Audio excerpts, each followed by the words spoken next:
ამერიკული Wall Street Journal-ი რუს პოლიტიკოს ვლადიმერ მედინსკიზე დაყრდნობით წერს, რომ უკრაინა არ არის მზად კომპრომისებისთვის რუსეთთან მოლაპარაკებებში, რაც კიევს მომავალში უფრო მეტ ტერიტორიას დააკარგვინებს.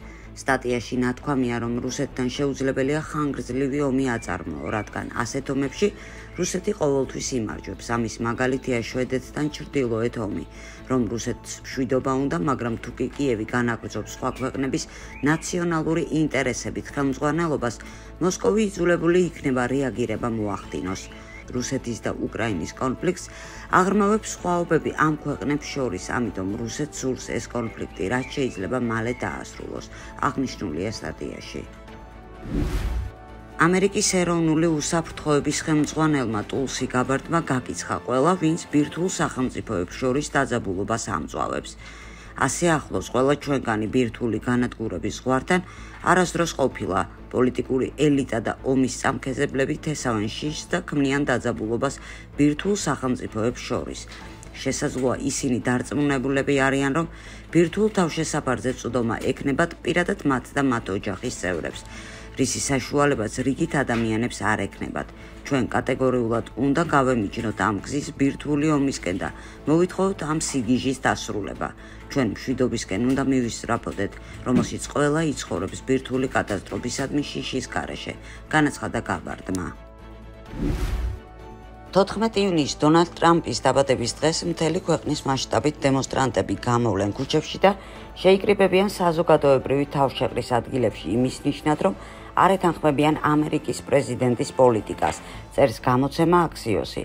ორგანიზატორების შეფასებით, ეს იქნება ყველაზე მასშტაბური ერთდღიანი აქცია ტრამპის წინააღმდეგ, მისი მეორე ვადით არჩევის დღიდან.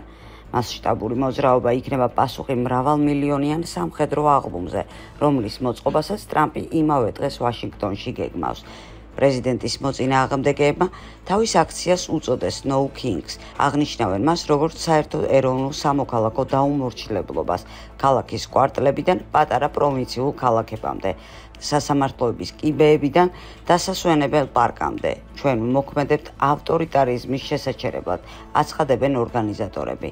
მათი თქმით, ამერიკის მთელ ტერიტორიაზე 50-ვე შტატში დაგეგმილ 1800-ზე მეტ აქციაში მილიონობით ადამიანი მიიღებს მონაწილეობას. Daily Mail-მა შეიტყო ლოს-ანჯელესის პოლიციის საიდუმლო ჩატის შესახებ, რომელშიც სამართალდამცველები ამტკიცებენ, რომ ქალაქის დემოკრატიული ადმინისტრაცია ძალოვნების ქუჩაში გაყვანას ეწინააღმდეგებოდა. გაზეთის ცნობით, პოლიციელების დახურულ ჯგუფში, რომელსაც 8500 წევრი ჰყავს, ლოს-ანჯელესის მერმა დემოკრატმა კარენ ბასმა თითქოს პოლიციელების სადისპეჩერო კონტროლზე აიყვანა და შეაჩერა პოლიციის განთავსება, რითაც ფედერალური სამართალდამცველები და საზოგადოება საფრთხის წინაშე დააყენა. Daily Mail-ის მტკიცებით, ამ ონლაინ ჯგუფში განიხილავენ საკითხებს, რომლებიც ქალაქის და მთლიანად შტატის დემოკრატიული ხელმძღვანელობისთვის უსიამოვნოა. კერძოდ, პოლიცია განსხვავებით ხელმძღვანელობისგან სრულად მხარს უჭერს ტრამპის ადმინისტრაციის გადაწყვეტილებას ეროვნული გვარდიის გამოყენების შესახებ. უკმაყოფილო პოლიციელები ლაპარაკობენ ასევე ჩუმად დაფინანსების შეწყვეტაზე, ქალაქის პოლიციისთვის 2020 წლის საპროტესტო გამოსვლების შემდეგ, რასაც ძალოვან სტრუქტურებში კადრების მწვავე დეფიციტი მოჰყვა.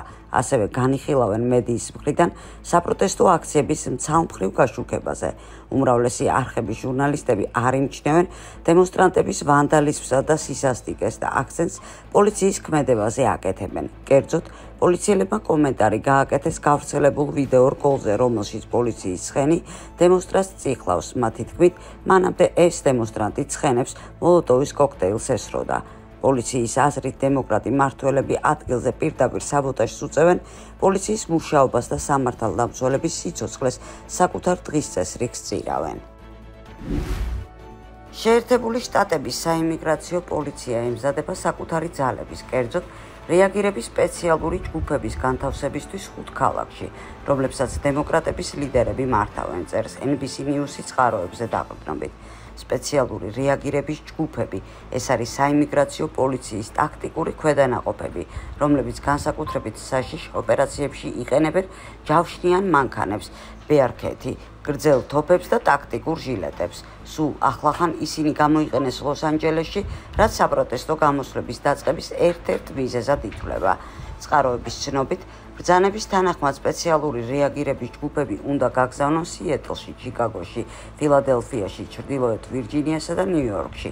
ჯერჯერობით უცნობია, ახლავე დაიწყება თუ არა ამ ქალაქებში რეიდები, მაგრამ ყველა დანაყოფი გაფრთხილებულია სრულ მზადყოფნაზე, აცხადებენ წყაროები. ზელენსკიმ მოიფიქრა, როგორ გაუმკლავდეს საბოლოოდ კანონიკურ უკრაინულ მართლმადიდებლურ ეკლესიას. გარდა იმისა, რომ მან ჩამოართვა მართლმადიდებლეს ეკლესიები და ფაქტობრივად აკრძალა მათი საქმიანობა, ახლა აპირებს, რომ მობილიზაციის გზით ეკლესიას საბოლოოდ ბოლო მოუღოს.